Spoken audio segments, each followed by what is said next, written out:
The head of the world's biggest aid agency has told Channel 4 News she's appealing to the humanity of al-Shabab militants who are preventing food from reaching more than 2 million people in southern Somalia. Famine has been declared in the areas of southern Bakul and Shabelle. Without food, refugees are fleeing over the border into Kenya. 3 long-established camps at Dadaab are now overflowing with around 380,000 people. From there, our Foreign Affairs correspondent Jonathan Rugman sends this report. They are the world's biggest refugee camps, a cruel and barren place clinging to the desert plain. Yet some 10,000 Somalis have fled here in the last week alone. And this is where Mohamed Agane is now starting from scratch. These sticks, the makings of a home. We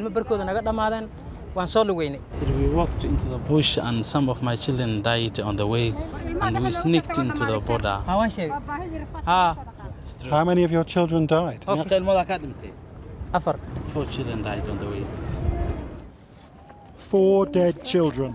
And Mohammed says this one almost didn't survive because Islamist militants tried to stop them from crossing the border. These people have fled here after the driest 2 years in the Horn of Africa since 1950. And Somalis will continue to flee here in their tens of thousands until a way can be found to feed them in their own country.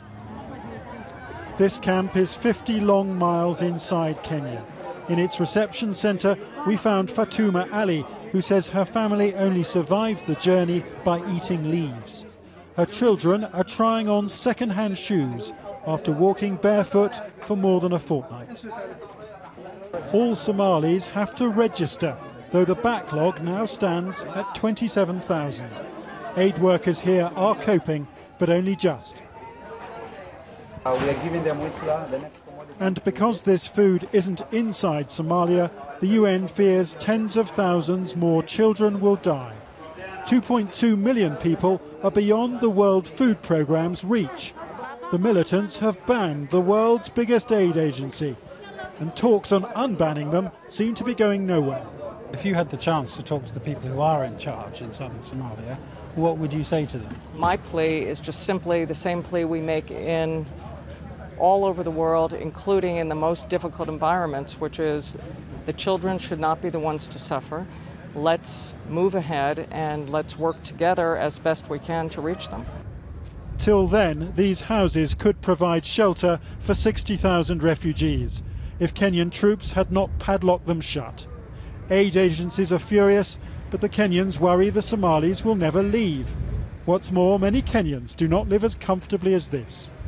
And thousands of Somalis will stay. Their farms have failed, their animals perished. With no prospect of foreign troops escorting aid convoys in, the best chance of surviving the land of your birth may be by leaving it, even if your children die on the way. Jonathan Rugman, Channel 4 News, Northern Kenya.